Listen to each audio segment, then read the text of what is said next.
Welcome to Broken Grounds video series. My name is Kareen, and today I want to go over my 5 tips to get your garden started this spring. So if you watched my last video, we talked about setting an overarching goal for your garden. And now I want to take you from the vision of your garden into the nuts and bolts of making that happen. So if you're on my e-newsletter list, you will have received a link to a downloadable PDF that gives you an overview of my 5 tips. So you can use that as a reference and a guide.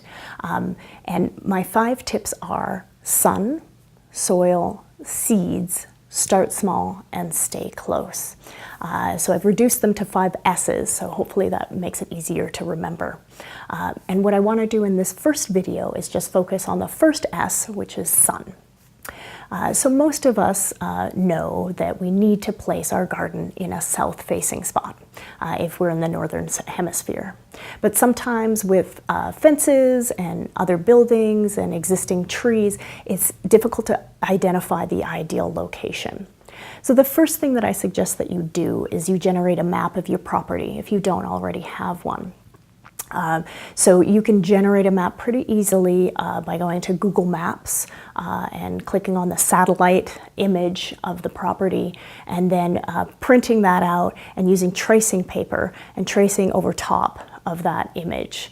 And when you do that, you want to put in obviously your house, existing trees, fence lines, other buildings that might be in your yard. And this will give you a base map from which to work and identify possible sites for your garden space.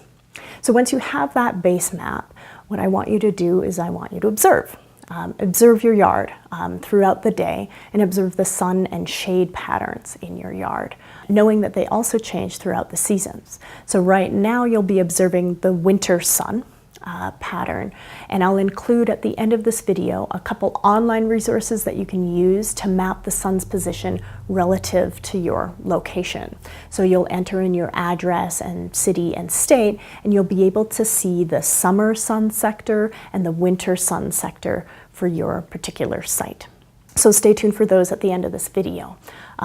So observing those sun and shade patterns in your yard, and in addition to that, observing microclimates. So the wintertime is actually a great time to observe microclimates because you'll get a sense of where the snow melts more quickly. So do you have rock walls? Do you have fences?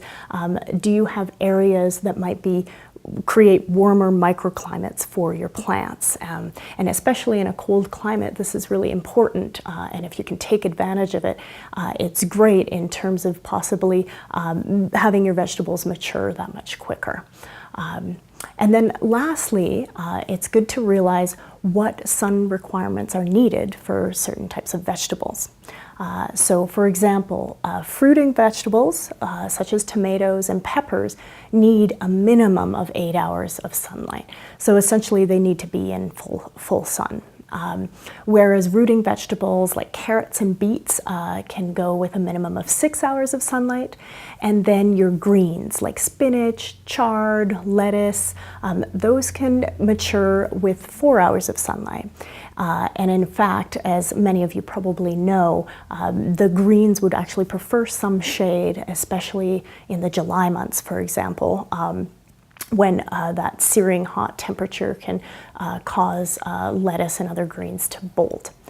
So you may want to consider even the possibility of having a shadier greens garden and a bigger full sun garden for your other vegetables. In addition, if you want to introduce fruit trees or berry bushes into your garden space, most of those need full sun, so definitely keep that in mind as you plan your garden space.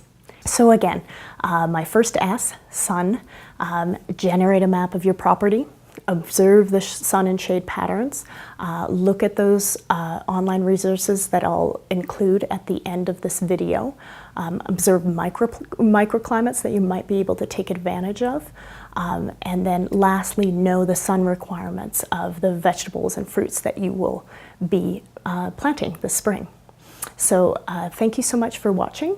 I'd love it if you could take a couple actions after this video. One, if you find that PDF to be useful, my 5 tips, pass it along to your friends, have them sign up for my e-newsletter, and immediately upon signing up, they'll receive that resource. And then secondly, I'd love it if you shared any tips that you have for getting your garden started this spring. So stay tuned for my next couple videos where I cover the last 4 tips: soil, seeds, start small, and stay close. And thanks again so much for watching, and I look forward to seeing you soon.